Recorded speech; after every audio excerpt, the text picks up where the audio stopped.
완벽한 인생이라고 믿었습니다. 하지만 9년이라는 세월이 통째로 타인의 각본에 노란한 거짓이었다면 당신은 어떻게 하시겠습니까?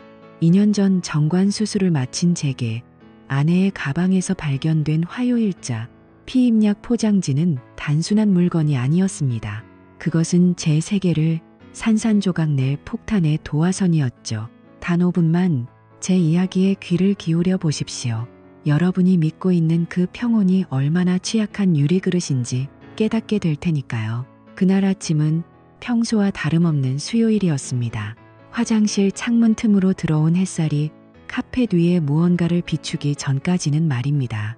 맨발로 서 있던 저는 혹시라도 날카로운 조각일까 싶어 조심스럽게 허리를 숙였습니다.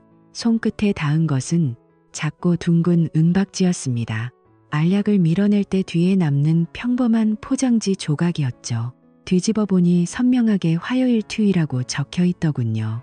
어제가 화요일이었으니 바로 어제 누군가가 여기서 알약을 꺼내 먹었다는 뜻입니다. 저는 35살의 건강한 남자고 어떤 약도 복용하지 않습니다. 제 아내 카롤린 역시 지난번 건강검진에서 아무런 이상이 없었죠. 그런데 왜 우리 집 욕실에 피임약 포장지가 굴러다니고 있는 걸까요? 머릿속이 복잡해졌습니다. 비타민일까? 아니면 영양제. 하지만 그 특유의 원형 음박 구조는 제 기억 속의 피임약과 너무도 닮아 있었습니다. 저는 2년 전 둘째 아이가 태어난 직후 정관 수술을 받았습니다. 아내와 상의 끝에 내린 결정이었고 그 이후로 우리 부부에게 피임약은 필요 없는 물건이 되었습니다. 카롤린은 평소 생리통이나 불순 같은 문제도 전혀 없었기에 치료 목적으로 복용할 이유도 없었죠. 혹시 제가 모르는 병이라도 생긴 걸까? 걱정하며 화장실 문을 잠그고 샅샅이 뒤지기 시작했습니다. 그리고 마침내 발견했습니다. 세면대 아래 아스피린 통 밑에 숨겨진 낡은 탐폰 박스 안에서 말이죠. 그것은 수술 전 우리가 아이를 원하지 않았을 때 그녀가 복용하던 것과 똑같은 종류의 피임약이었습니다. 왜 그녀는 다시 약을 먹기 시작했을까요? 정관 수술을 받은 남편과 사는데 피임약이 필요하다는 건 오직 한 가지 끔찍한 가능성만을 의미했습니다. 그녀가 임신을 시킬 수 있는 신체의 조건을 가진 다른 남자와 관계를 맺고 있다는 것, 즉 배신입니다. 카롤린과 저는 9년을 함께했습니다. 대학을 갓 졸업하고 엔지니어를 꿈꾸던 가난한 시절, 한바에서 우연히 만난 보조원이었던 그녀에게 첫눈에 반했죠. 177cm의 훤칠한 키에 운동선수 출신의 탄탄한 몸매, 그리고 제가 가장 사랑했던 그녀의 매혹적인 뒷모습까지. 우리는 26살에 결혼해 5살과 2살 된 사랑스러운 남매를 두었습니다. 카롤린은 출산 후에도 늘 자신의 일을 사랑하며 복직했고 저는 친구들과 엔지니어링 회사를 공동 창업해 이제 막 자리를 잡아가고 있었습니다. 우리는 누가 봐도 완벽한 중산층 가족이었습니다. 적어도 5분 전까지는 저도 그렇게 믿었습니다. 분노가 치밀어 올라 당장이라도 그녀를 흔들어 깨우고 싶었습니다. 하지만 저는 엔지니어입니다. 감정보다 논리가 앞서야 한다는 걸 잘 압니다. 지금 성급하게 추궁해봤자 그녀는 친구가 두고 간 거다라거나 옛날에 먹던 게 남은 거다라는 뻔한 변명으로 빠져나갈 게 분명했습니다. 저는 확실한 증거가 필요했습니다. 9년의 세월을 건 도박을 시작하려면 그녀가 도저히 부정할 수 없는 진실의 조각들을 모아야 했습니다. 출근하는 카롤린의 뒷모습을 보며 저는 평소처럼 다정한 배웅의 키스를 했습니다.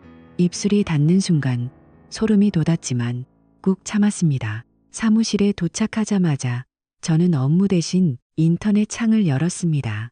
가장 먼저 주문한 것은 두 아이의 친자 확인을 위한 DNA 검사 키트였습니다. 손이 떨렸지만 멈추지 않았습니다.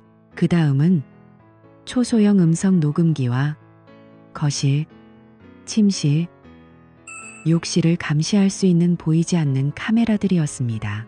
가장 중요한 것은 그녀의 핸드폰에 접근하는 것이었습니다. 요즘 같은 시대의 모든 진실은 그 작은 기기 안에 담겨 있기 마련이니까요. 저는 폰을 복제할 수 있는 특수 툴과 이를 담을 새로운 단말기도 함께 결제했습니다. 배송이 올 때까지 며칠 동안 저는 카롤린을 관찰했습니다. 그녀는 놀라울 정도로 평소와 똑같았습니다. 주말에는 평소처럼 침실에서 사랑을 나눴고 퇴근 후 아이들과 놀아주는 모습에서도 어떤 죄책감도 찾아볼 수 없었습니다. 그 완벽한 연기력에 저는 경악했습니다. 아니면 제가 그녀를 너무 몰랐던 걸까요? 금요일 아침 사무실로 모든 장비가 도착했습니다.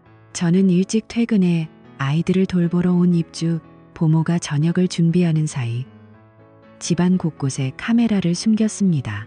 아이들을 재우고 난 뒤에는 잠든 아이들의 구강상피 세포를 조심스럽게 채취해 DNA 키트에 담았습니다. 제 샘플까지 동봉해 곧바로 우체통에 넣었죠. 이제 주사위는 던져졌습니다. 카롤린이 퇴근해 샤워를 하러 들어간 사이 저는 그녀의 가방에서 핸드폰을 꺼내 복제 작업을 마쳤습니다. 심장이 터질 것 같았지만 다행히 그녀는 눈치채지 못했습니다. 밤늦게 복제된 데이터를 훑어봤지만 놀랍게도 그 안에는 어떤 의심스러운 메시지도 이메일도 없었습니다. 내가 오해한 걸까? 잠시 안도감이 찾아왔지만 욕실 바닥의 그 은박 조각은 환상이 아니었습니다. 그녀가 신중한 것이라면 분명 다른 통로가 있을 것입니다. 월요일 아침 저는 재택근무를 하겠다며 그녀를 먼저 출근시켰습니다. 그리고 곧바로 주말 동안 녹화된 카메라에 메모리 카드를 회수했습니다. 욕실 카메라는 잔인한 진실을 보여주었습니다. 그녀는 거울 앞에서 아무렇지 않게 피임약을 삼키고 있었습니다. 하지만 더 충격적인 것은 침실 카메라였습니다. 토요일 저녁 제가 주방에서 저녁을 준비하는 동안 그녀는 가방에 든 폰이 아닌 환기구 속에 숨겨두었던 두 번째 핸드폰을 꺼내 누군가에게 열정적으로 메시지를 보내고 있었습니다. 저는 떨리는 손으로 아이들의 방 환기구를 열었습니다. 그곳에는 그녀의 비밀스러운 삶이 고스란히 담긴 또 다른 세상이 숨겨져 있었습니다. 저는 그 폰을 꺼내 다시 한번 복제를 시도했습니다. 그때 샤워를 마친 카롤린이 아이들 방으로 들어오며 저를 발견했습니다. 제 손에는 그녀의 배신이 들려 있었고 제 등 뒤로는 9년이라는 시간이 무너져 내리고 있었습니다. 과연 그 비밀 폰 안에는 어떤 메시지들이 저를 기다리고 있을까요? 그리고 제가 그토록 사랑했던 두 아이는 정말 제 핏줄이 맞을까요? 모든 조각이 맞춰지는 순간 제가 내릴 결정은 단 하나뿐이었습니다. 인내심을 가지고 기다리십시오. 곧 여러분이 상상조차 못한 비극의 민낯이 드러날 테니까요. 그날 아침 환기구 안쪽에서 찾아낸 그 낯선 핸드폰은 단순한 기계가 아니었습니다. 그것은 내 안에 캐롤린이 쌓아올린 9년이라는 거대한 성벽 뒤에 숨겨진 비밀 통로였죠. 손바닥 위에서 느껴지는 차가운 금속의 촉감은 마치 내 심장을 얼려버리는 것 같았습니다. 도대체 무엇이 그녀를 이토록 치밀하게 만들었을까요? 하지만 감정에 휘둘릴 시간은 없었습니다. 나는 엔지니어답게 이 문제를 해결하기 위한 철저한 설계를 시작했습니다. 의심은 이제 확신을 넘어선 집행의 단계로 넘어가야 했습니다. 이 글을 듣고 계신 여러분, 만약 당신이 가장 믿었던 사람의 가방에서 피임약 포장지를 발견했다면 어떻게 하시겠습니까? 그런데 당신이 이미 2년 전에 정관 수술을 받은 상태라면요. 그 순간 당신의 머릿속에는 어떤 생각이 스칠까요? 저는 그날 사무실로 향하며 제 인생을 통째로 바꿀 작전을 구상했습니다. 이것은 단순한 복수가 아니라 잃어버린 진실을 찾기 위한 치밀한 디지털 수사였습니다.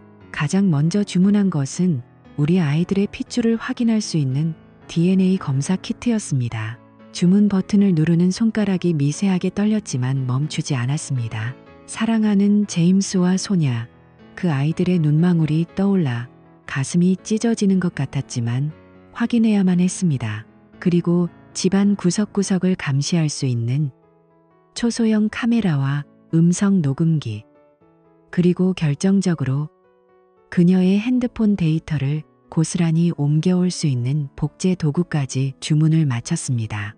이 장비들은 단순한 전자제품이 아니라 내 아내가 숨겨온 지옥의 문을 열 열쇠였습니다. 이 모든 장비가 도착하기까지 며칠의 시간이 필요했습니다.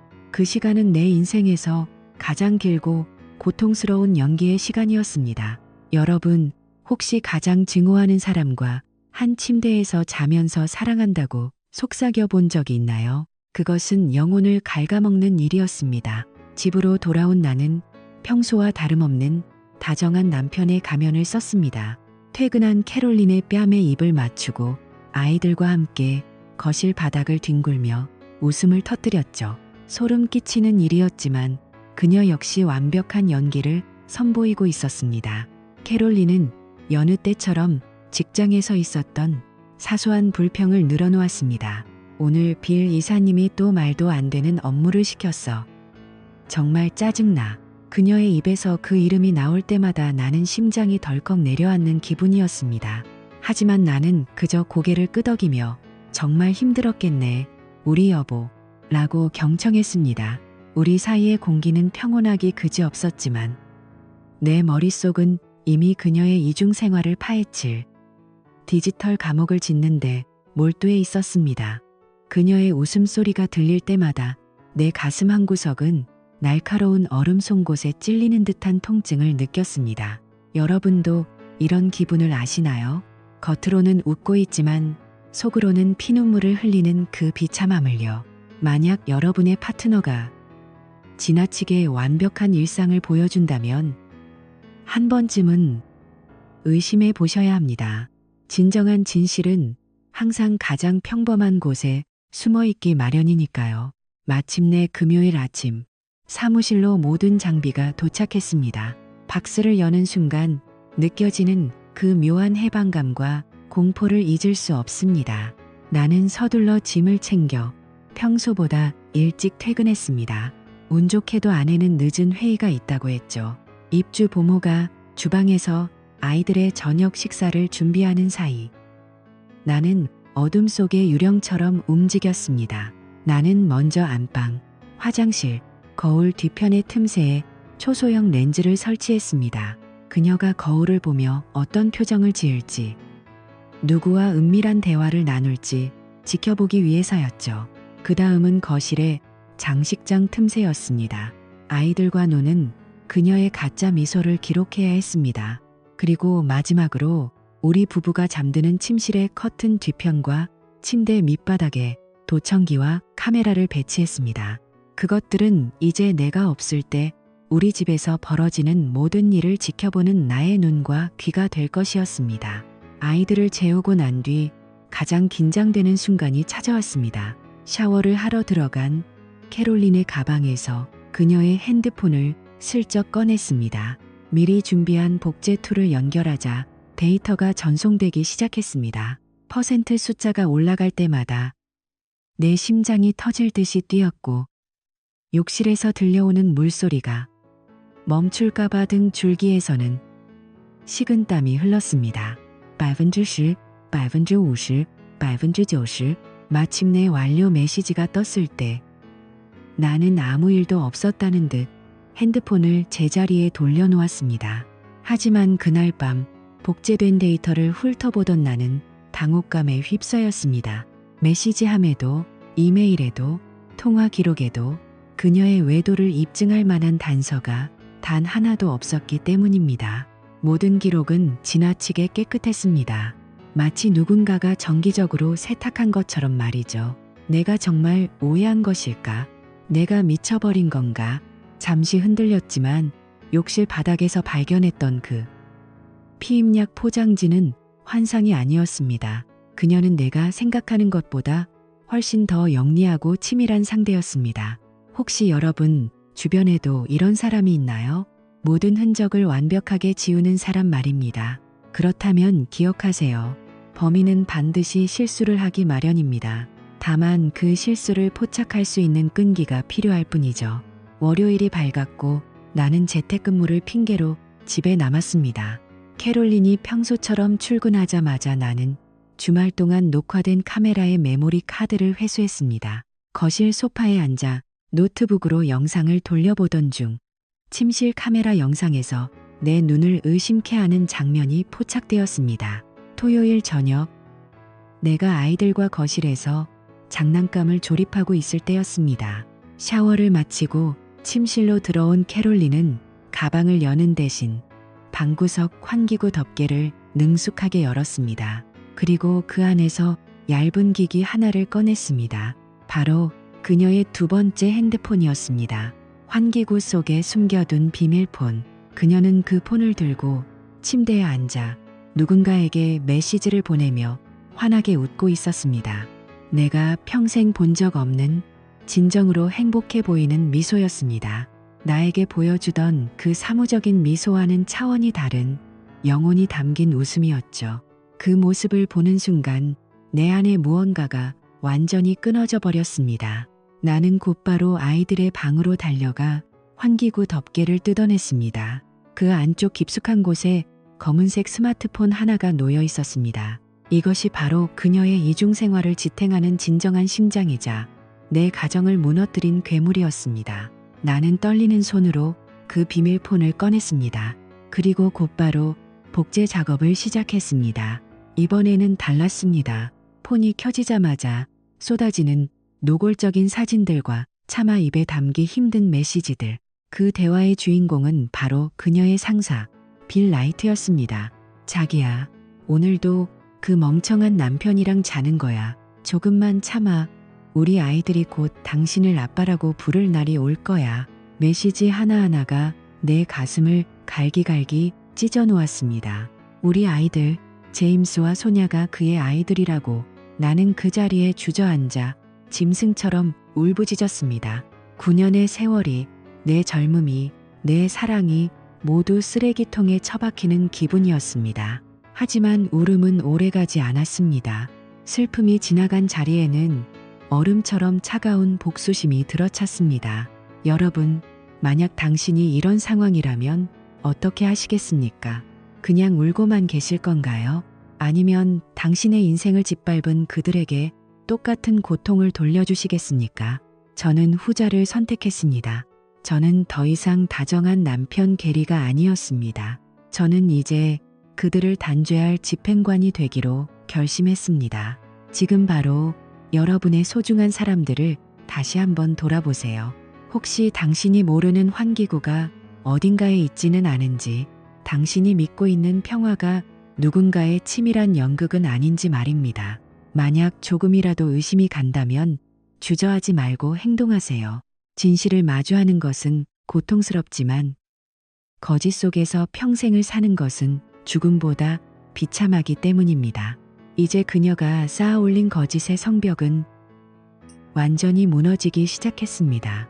이 작은 기기 안에 담긴 진실이 나를 얼마나 더 깊은 지옥으로 몰아넣을지 그때의 나는 상상조차 하지 못했습니다. 하지만 멈출 수는 없었습니다. 나는 이제 그녀가 감춰온 그 더러운 대화의 숲으로 발을 들이려 하고 있었습니다. 과연 그곳에서 나는 또 어떤 충격적인 사실을 발견하게 될까요? 그리고 우리 아이들의 미래는 어떻게 될까요? 여러분의 생각은 어떠신가요? 이런 배신을 당했을 때 가장 먼저 해야 할 일은 무엇이라고 생각하시나요? 댓글로 여러분의 의견을 남겨주세요. 여러분의 경험이나 생각이 저에게는 큰 힘이 됩니다. 그리고 이 이야기가 어떻게 끝날지 궁금하시다면 지금 바로 구독과 좋아요를 눌러주세요. 다음 편에서는 드디어 이 지옥 같은 진실을 세상 밖으로 끄집어내는 그 처절한 복수의 시작을 보여드리겠습니다. 절대 놓치지 마세요. 만약 당신이 지금 이 영상을 보고 있다면 당신은 이미 진실을 마주할 준비가 된 것입니다. 행동하세요. 지금 당장. 비밀 핸드폰 안에서 쏟아져 나온 데이터는 단순한 텍스트 뭉치가 아니었습니다. 그것은 내 안의 캐롤린이 지난 수년 동안 정성스럽게 가꾸어온, 그러나 나는 철저히 배제된 그들만의 낙원이었습니다. 화면을 스크롤할 때마다 손끝이 타들어가는 듯한 통증을 느꼈습니다. 그곳에는 내 아내와 그녀의 직장 상사인 빌 라이트가 주고받은 차마 눈뜨고 볼 수 없는 노골적인 불륜의 대화들이 끝도 없이 이어지고 있었습니다. 오늘 밤 그 남편 몰래 나올 수 있어. 빌이 물으면 캐롤린은 당연하지. 자기는 내 진짜 사랑이니까 라고 답했습니다. 9년이라는 세월 동안 내가 그녀를 위해 바친 헌신과 사랑이 이 짧은 문장 하나에 쓰레기처럼 버려졌습니다. 나는 사무실 책상 앞에 주저앉아 짐승 같은 울음을 터뜨렸습니다. 어깨를 들썩이며 오열하는 내 모습은 마치 길 잃은 아이와 같았을 것입니다. 여러분, 만약 여러분이 가장 믿었던 사람에게 이런 배신을 당했다면 어떨까요? 그 9년이라는 시간이 사실은 누군가의 조롱 섞인 연극이었다는 걸 알게 된다면요. 제 가슴은 말 그대로 갈기갈기 찢겨 나갔습니다. 그때였습니다. 문이 조용히 열리고 내 비서 미셸이 들어왔습니다.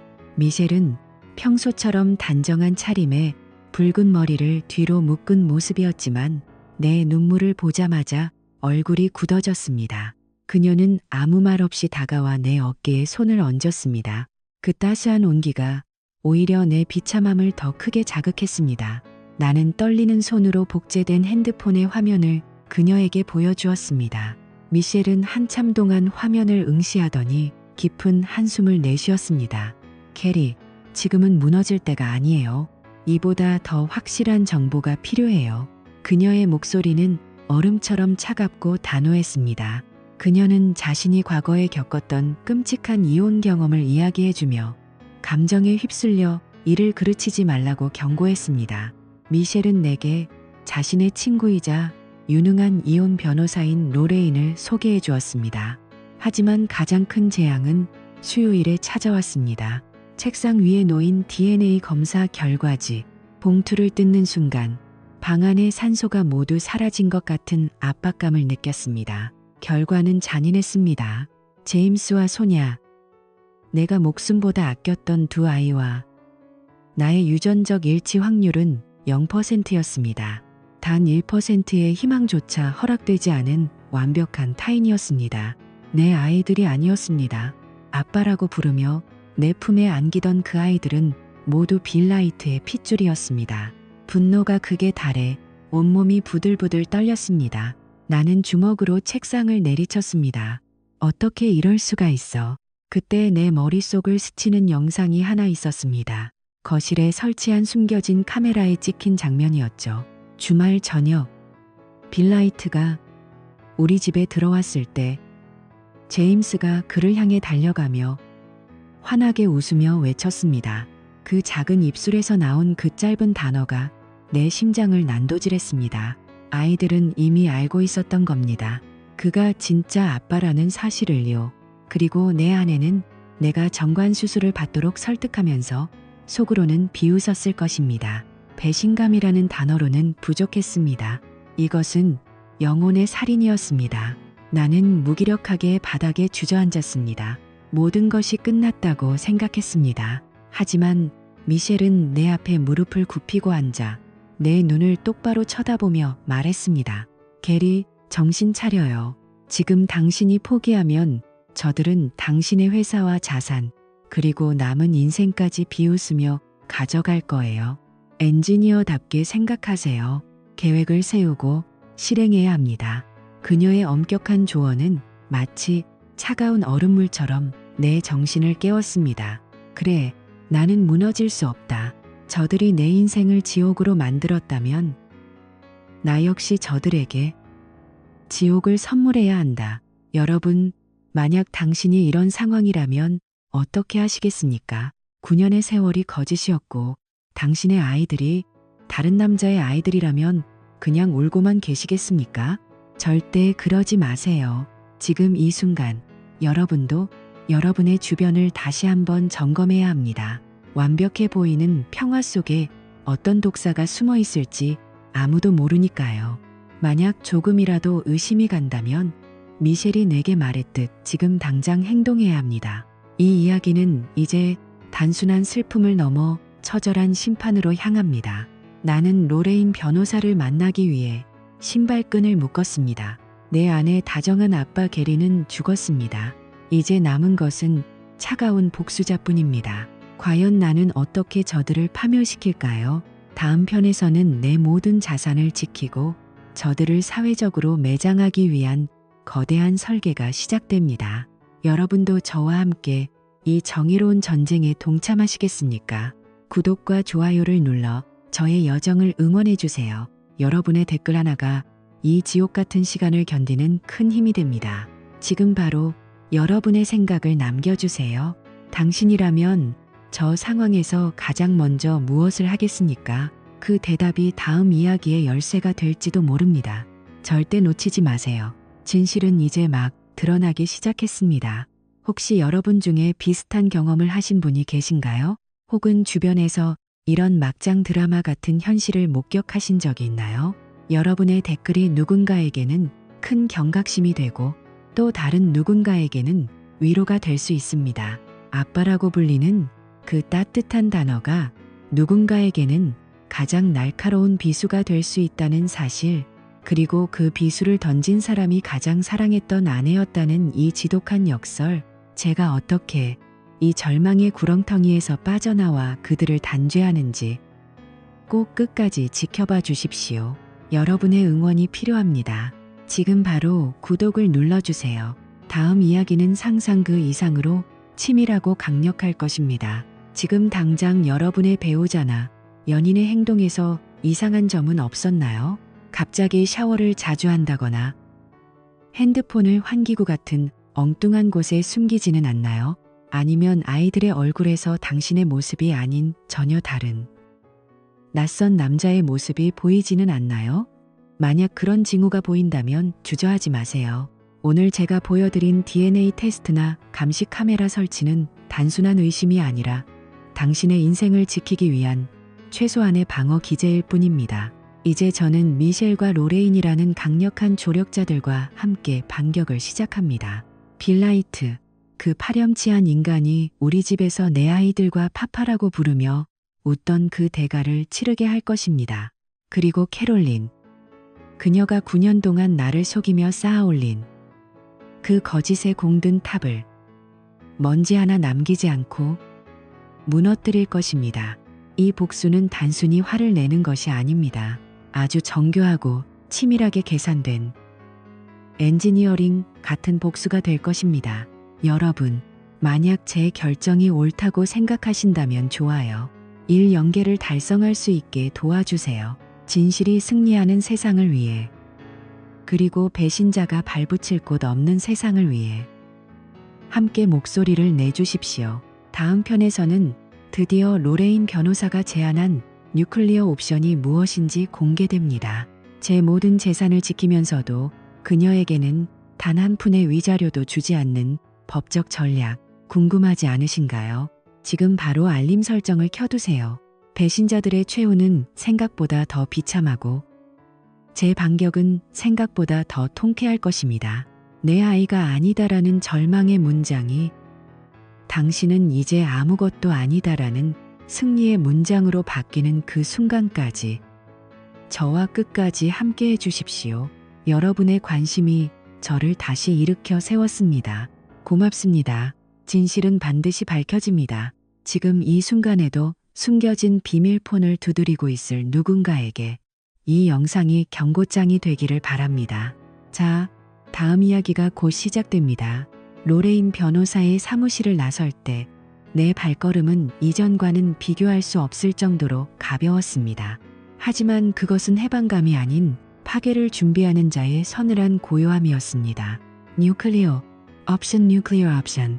로레인이 제시한 이 전략은 단순한 이혼 소송이 아니었습니다. 그것은 캐롤린과 그녀의 상사 빌 라이트가 구축해온 가짜 낙원을 완전히 소멸시키기 위한 정밀한 폭격 설계도였습니다. 여러분, 만약 당신이 평생 땀 흘려 일군 재산을 배신자에게 단 한 푼도 주기 싫다면 어떻게 하시겠습니까? 법은 때로 냉혹하지만 그 법의 빈틈을 이용하는 지혜는 더 차가워야 합니다. 저는 곧바로 제 회사의 공동 창업자이자 오랜 친구인 로버트에게 연락했습니다. 로버트 역시 과거에 비슷한 배신을 겪었기에 제 상황을 누구보다 깊이 이해해 주었죠. 우리는 밤새 머리를 맞대고 고도의 금융 전략을 짰습니다. 핵심은 제 모든 자산을 보이지 않는 곳으로 옮기는 것이었습니다. 우선 제가 가진 모든 개인 자산을 회사 지분으로 전환했습니다. 로버트의 지분을 내가 매입하는 형식을 빌려 내 개인 통장의 현금을 모두 회사 자산으로 귀속시켰죠. 그리고 회사 법인을 통해 거액의 대출을 일으켰습니다. 결과적으로 제 급여의 80% 이상이 대출 상환금으로 빠져나가게 설계했습니다. 서류상으로 저는 이제 월세조차 내기 힘든 파산 직전의 거지가 된 셈입니다. 이 글을 읽는 여러분, 혹시 여러분도 재산 분할 문제로 고민 중이신가요? 법적으로 완벽하게 자산을 방어하는 이 방법. 뉴클리어 옵션의 핵심을 기억하세요. 하지만 여기서 끝이 아닙니다. 우리 집은 처음부터 제 단독 명의로 사둔 것이었습니다. 로레인은 우리가 결혼할 때 작성했던 혼전계약서 프리나페 독소 조항을 찾아냈습니다. 외도와 친자 기망이 확인될 경우 배우자의 거주권을 즉시 박탈하고 그 어떤 부양 의무도 지지 않는다는 조항이었죠. 나는 캐롤린을 우리 집에서 합법적으로 그리고 가장 비참하게 쫓아낼 모든 법적 장치를 마쳤습니다. 그녀가 누리던 모든 안락함은 이제 사라질 것입니다. 한편 제 비서 미셸은 또 다른 전선에서 움직이고 있었습니다. 그녀는 캐롤린과 빌 라이트가 다니는 회사의 인사팀의 익명으로 제보할 준비를 마쳤습니다. 회사 내 불륜금지 조항 Anti-Fraternization Clause를 이용해 그들의 사회적 지위와 연금 혜택까지 한꺼번에 날려버릴 계획이었죠. 미셸의 눈빛은 복수심보다 더 무서운 정의감으로 빛나고 있었습니다. 그들은 선을 넘었어요. 게리, 이제 대가를 치러야죠. 미셸의 차가운 목소리가 아직도 귓가에 쟁쟁합니다. 그런데 여러분, 가장 소름 돋는 사실이 무엇인지 아십니까? 이 모든 파멸의 톱니바퀴가 돌아가는 동안 저는 집에서 가장 완벽하고 다정한 남편을 연기했다는 것입니다. 주말 저는 캐롤린과 아이들을 데리고 동물원 나들이를 제안했습니다. 그녀는 아무것도 모른 채 오랜만에 정말 좋은 아빠네라며 웃더군요. 그 가증스러운 웃음소리를 들을 때마다 제 가슴 속에서는 거대한 폭풍이 몰아쳤습니다. 동물원에서 사자 우리 앞에 서 있는 제임스와 소냐를 보았습니다. 내 아이라고 믿고 목숨보다 아꼈던 그 아이들. 하지만 이제는 빌 라이트의 얼굴이 겹쳐 보여 차마 똑바로 쳐다볼 수 없었습니다. 아이들이 제 손을 잡으며 아빠, 사자 봐요 라고 외칠 때마다 온몸에 소름이 돋았습니다. 하지만 저는 끝까지 미소를 잃지 않았습니다. 이것은 그들을 위한 마지막 선처가 아니라 월요일 아침에 터뜨릴 폭탄을 위한 치밀한 이중 연기였습니다. 여러분, 혹시 여러분도 누군가에게 속고 있다는 느낌을 받은 적이 있나요? 그때 여러분은 곧바로 화를 내시나요? 아니면 저처럼 차갑게 기회를 기다리시나요? 진정한 복수는 뜨거운 감정이 아니라 차가운 계산에서 나옵니다. 만약 지금 배우자의 외도가 의심된다면 당장 화를 내는 대신 로레인 같은 변호사를 찾아 당신의 명의를 확인하고 자산을 보호할 수 있는 뉴클리어 옵션을 논의하십시오. 행동하지 않으면 당신의 권리는 지켜지지 않습니다. 동물원 나들이를 마치고 돌아오는 차 안에서 캐롤린은 제 어깨에 기대어 잠이 들었습니다. 평화로운 그녀의 얼굴을 보며 저는 생각했습니다. 내일 아침 10시 네가 다니는 회사 로비에서 소장을 받게 될 때도 지금처럼 평온할 수 있을까? 네가 파파빌리라고 불렀던 그 남자가 네 옆을 지켜줄 수 있을까? 이제 모든 준비는 끝났습니다. 자산은 세탁되었고 증거는 확고하며 조력자들은 각자의 위치에서 신호를 기다리고 있습니다. 월요일 아침 캐롤린이 쌓아 올린 9년의 모래성은 단 한순간에 무너져 내릴 것입니다. 여러분은 제가 너무 잔인하다고 생각하시나요? 아니면 배신자에 대한 당연한 대가라고 보시나요? 지금 바로 댓글로 여러분의 의견을 들려주세요. 여러분의 지지는 제가 이 전쟁을 끝낼 마지막 에너지가 됩니다. 이 영상이 유익했다면 구독과 좋아요를 눌러주세요. 배신자가 어떻게 파멸하는지 끝까지 지켜보고 싶으시다면 알림 설정도 잊지 마세요. 만약 여러분도 법적 도움이 필요한 상황이라면 전문가의 상담을 받는 것을 망설이지 마십시오. 지연된 정의는 정의가 아니다라는 말을 기억하세요. 당신의 인생을 되찾을 기회는 바로 지금입니다. 이제 운명의 시간이 다가옵니다. 다음 편에서는 드디어 십시정각, 캐롤린의 사무실에서 벌어지는 아비규환의 현장과 그녀가 쫓겨나는 순간의 처절한 기록이 공개됩니다. 파파 비를 찾으며 울부짖게 될 그녀의 최후, 여러분이 상상하는 것 그 이상의 카타르시스를 약속드립니다. 진실의 심판은 이제 단 몇 시간 남지 않았습니다. 지금 당장 구독 버튼을 눌러 이 통쾌한 결말을 함께 지켜봐 주십시오. 여러분이 증인이 되어 주어야 합니다. 자, 심판의 월요일이 밝아옵니다. 당신의 인생을 바꿀 그 순간을 놓치지 마세요. 지금 바로 행동하세요. 심판의 월요일이 밝았습니다. 시계 바늘이 오전 십시정각을 가리키는 순간, 제가 지난 며칠간 미셸, 로레인과 함께 정밀하게 설계했던 뉴클리어 옵션의 첫 번째 폭탄이 터졌습니다. 여러분, 상상해보세요. 가장 평온해야 할 월요일 오전, 한 여자의 완벽했던 인생이 단 1분 만에 지옥으로 변하는 순간을요.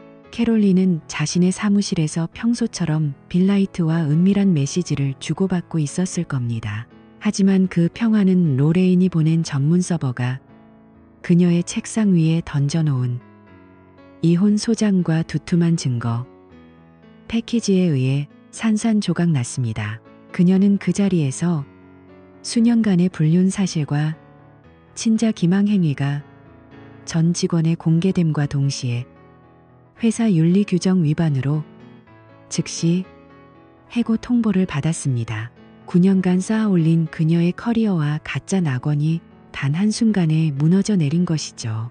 동시에 제가 준비한 또 다른 폭탄들이 곳곳에서 터졌습니다. 캐롤린의 부모님, 형제들, 그리고 그녀의 모든 SNS 지인들에게는 그녀의 불륜 행각과 두 아이의 친자 확인 결과지가 담긴 디지털 패키지가 일제히 발송되었습니다. 이것은 단순한 이혼 소송이 아니었습니다. 철저하게 계획된 사회적 매장이었습니다. 그녀가 그토록 사랑한다고 말했던 가식적인 세상으로부터 그녀를 완전히 격리시키는 단죄의 시작이었죠. 집에서 대기하던 저는 얼마 지나지 않아 그녀의 차가 비명을 지르며 마당으로 들어오는 소리를 들었습니다. 현관문이 부서질 듯 열리고 화장이 번져 눈물범벅이 된 캐롤린이 미친 듯이 뛰어들어왔습니다. 이게 다 뭐야? 제발 설명 좀 해봐. 도대체 무슨 짓을 한 거야? 그녀는 바닥에 주저앉아 제 바지가랑이를 붙잡으며 절규했습니다. 하지만 제 눈에 비친 그녀는 더 이상 9년을 함께한 사랑했던 아내가 아니었습니다. 내 인생의 진액을 빨아먹고 가짜 행복을 연기했던 기생충에 불과했습니다. 저는 소름 끼치는 혐오감을 느끼며 그녀의 손을 거칠게 뿌리쳤습니다. 네가 그동안 환기구 속에 숨겨둔 폰으로 빌과 나눈 그 더러운 메시지들이 이미 모든 걸 설명해주고 있잖아. 파파 빌이라니 정말 구역질이 나더군. 제 목소리는 저조차 놀랄 정도로 차갑고 무미건조했습니다. 그리고 보모도 방금 해고했어. 너와 빌의 불륜을 옆에서 지켜보면서도 묵인하고 도운 대가로 말이야. 이제 이 집에 내 편은 단 한 명도 없어. 보모는 자신이 아동 관련 업계 블랙리스트에 올라 다시는 재취업이 불가능해졌다는 사실을 깨닫고 사색이 되어 짐을 싸서 도망치듯 떠났습니다. 가장 고통스러웠던, 그러나 반드시 넘어야 했던 순간은 제임스와 소냐를 마주했을 때였습니다. 아이들은 겁에 질린 채 울고 있는 엄마를 바라보며 어리둥절해하고 있었습니다. 저는 아이들의 눈높이에 맞춰 몸을 낮췄습니다. 제임스, 소냐, 미안하지만 너희는 내 아이들이 아니야. 이제 너희가 진짜 아빠라고 불렀던 파파빌에게 가렴. 그가 너희를 책임져야지. 아이들은 제 말이 무슨 뜻인지 이해하지 못한 채 그저 공포에 질려 울음을 터뜨렸지만 저는 차갑게 마음을 다잡았습니다. 이 아이들은 저를 파괴하기 위해 캐롤린이 준비했던 가장 치명적인 인질이었고 제가 진정으로 다시 태어나기 위해서는 이 무거운 사슬을 끊어내야만 했습니다. 이 집은 처음부터 내 명의야. 법원으로부터 즉각 퇴거 명령과 접근 금지 명령을 받아냈으니 지금 당장 짐 싸서 나가. 안 그러면 경찰을 부르겠다. 저는 로레인이 준비해준 서류 뭉치를 그녀의 얼굴 앞에 던졌습니다. 캐롤린은 미친 듯이 빌에게 전화를 걸어 도움을 요청하려 했지만 빌 역시 상황은 마찬가지였습니다. 빌의 아내 스테파니가 이미 모든 증거를 확보해 빌을 집에서 쫓아냈고 그의 모든 자산을 동결시킨 상태였으니까요. 9년을 이어온 그들의 위대한 사랑은 법과 자본이라는 현실의 벽 앞에서 너무나 비참하고 허무하게 무너졌습니다. 여러분, 배신자들의 최후를 보며 어떤 생각이 드시나요? 인과응보라는 말이 이보다 더 통쾌하게 어울리는 상황이 있을까요? 9년 동안 저를 바보로 만들고 제 인생을 비웃었던 그녀는 이제 두 아이를 데리고 갈 곳 없이 길거리로 쫓겨나는 신세가 되었습니다. 그녀가 그토록 소중히 여겼던 체면, 지위, 그리고 가족이라는 이름의 모래성은 제 치밀한 설계 한 번의 흔적도 없이 사라졌습니다. 혹시 여러분 주변에 여전히 가식적인 미소를 지으며 당신의 등에 칼을 꽂을 기회만 엿보는 사람이 있나요? 그렇다면 절대 망설이지 마세요. 오늘 제가 보여드린 이 냉혹한 처단만이 당신의 남은 인생을 지키는 유일한 방패입니다. 만약 제가 조금이라도 감정에 흔들려 망설였다면 지금 길바닥에서 울고 있는 사람은 캐롤린이 아니라 저였을 것입니다. 여러분의 인생을 지키기 위한 첫걸음은 의심이 아니라 확인입니다. 지금 바로 댓글창에 사필 규정이라고 남겨주시고 이 통쾌한 정의의 시련을 널리 퍼뜨려 주십시오. 배신은 반드시 파멸을 부른다는 사실을 우리 모두가 기억해야 합니다. 여러분의 좋아요와 응원 댓글은 제가 이 지옥 같은 배신을 딛고 다시 일어서는 데 가장 큰 에너지가 됩니다. 하지만 이야기는 여기서 끝이 아닙니다. 모든 것을 잃고 벼랑 끝에 몰린 캐롤린과 빌라이트가 어떤 비극적인 최후를 맞이하게 될지, 그리고 제가 어떻게 모든 상처를 딛고 미셸과 함께 새로운 삶의 위대한 1페이지를 쓰게 되는지 궁금하시다면 지금 바로 구독 버튼을 눌러주세요. 배신자들의 몰락은 이제 시작일 뿐입니다. 단죄의 월요일은 끝났습니다. 저는 이제 미셸의 손을 잡고 9년간의 거짓된 어둠을 걷어낸 채 맞이할 첫 번째 진실한 아침을 계획하려 합니다. 폐허 위에서 피어날 새로운 희망, 그 감동적인 마지막 이야기가 다음 영상에서 이어집니다. 절대 놓치지 마세요. 지금 당장 알림 설정을 확인하고 기다려 주십시오. 정의는 반드시 승리합니다. 여러분도 이 승리의 증인이 되어 주세요. 가입 버튼을 눌러 저의 새로운 시작을 함께 응원해 주시면 감사하겠습니다. 심판의 월요일로부터 어느덧 2개월이라는 시간이 흘렀습니다. 폭풍이 휩쓸고 간 자리에는 차가운 적막만이 남았을 거라 생각했지만 진실은 제가 상상했던 것보다 훨씬 더 비극적이고 강렬한 마지막 장을 준비하고 있었습니다. 어느 날 오후 사무실에서 업무에 집중하고 있던 제게 미셸이 평소와는 다른 무거운 표정으로 다가왔습니다. 그녀가 건넨 소식은 가히 충격적이었습니다. 빌 라이트가 사망했다는 것이었죠. 그의 죽음은 결코 사고가 아니었습니다. 제 아내였던 캐롤린과 여전히 은밀한 관계를 이어오던 빌은 결국 그의 아내 스테파니에게 그 현장을 다시 한번 들키고 말았습니다.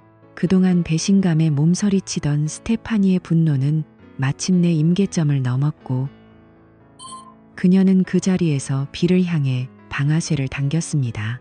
9년의 기만과 탐욕이 빚어낸 결말은 피로 물든 참극이었습니다. 그 소식을 듣는 순간 제 입가에는 저도 모르게 차가운 미소가 번졌습니다. 그 사람에게 이보다 더 어울리는 결말은 없겠군. 제 말에 미셸도 고개를 끄덕이며 나직하게 웃었습니다. 그것은 조롱이 아니라 정의가 마침내 제 자리를 찾았을 때 느끼는 안도감이었습니다. 캐롤린의 몰락은 처참했습니다.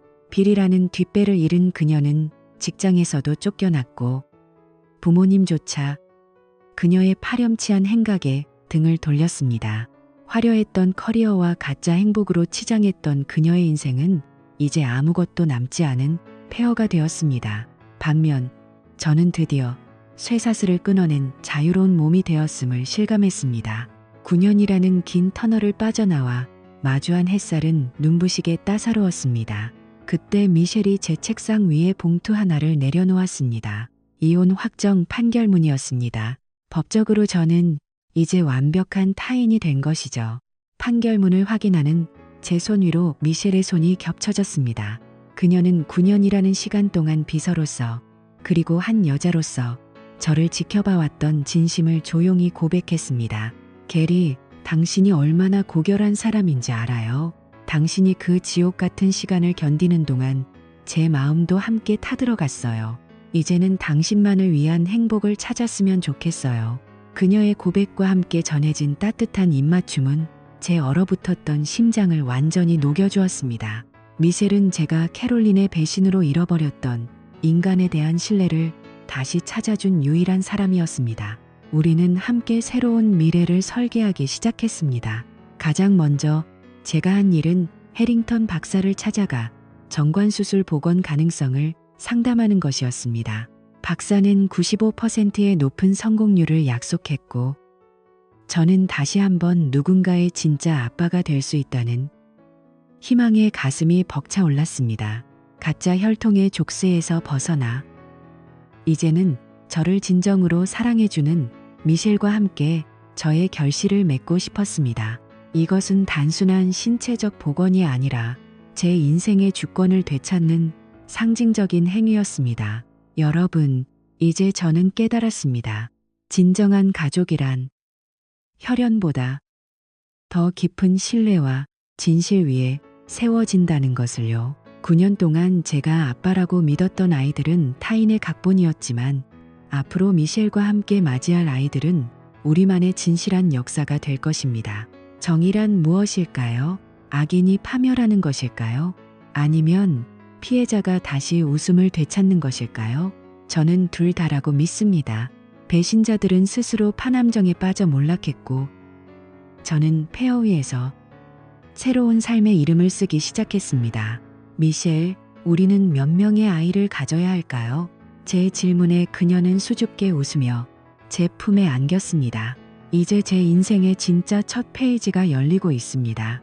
여러분도 인생의 가장 어두운 순간을 겪고 있다면 절대 포기하지 마세요. 당신의 곁에도 미셸 같은 진정한 조력자가 분명히 있을 것이며 정의는 인내하는 자의 편에 반드시 설 것입니다. 여러분이 믿고 있는 그 평범한 일상이 사실은 가장 큰 축복임을 잊지 마세요. 하지만 그 평화가 누군가의 거짓 위에 세워진 것이라면 주저하지 말고 무너뜨리십시오. 무너진 폐허 위에서만 진정한 새 집을 지을 수 있기 때문입니다. 제 이야기가 배신의 고통 속에 있는 누군가에게 작은 빛이 되기를 바랍니다. 지금까지 저의 처절했던 여정을 함께 해주셔서 진심으로 감사합니다. 저와 미셸의 새로운 출발을 축복해 주신다면 좋아요와 구독으로 응원해주세요. 여러분이 생각하는 진정한 정의란 무엇인가요? 배신자에게 내릴 수 있는 가장 완벽한 복수는 무엇이라고 생각하시나요? 여러분의 깊은 생각을 댓글로 남겨주세요. 모든 댓글을 소중히 읽고 답변해 드리겠습니다. 저는 이제 미셸의 손을 잡고 우리만의 진짜 가족을 향해 걸어가려 합니다. 여러분 모두 진실한 사랑 안에서 행복하시길 바랍니다. 마지막으로 알림 설정을 잊지 마세요. 인생의 예상치 못한 반전과 이를 극복하는 더 놀라운 이야기들로 다시 찾아오겠습니다. 진실은 반드시 승리합니다. 여러분의 인생도 그 승리의 증거가 되길 바랍니다.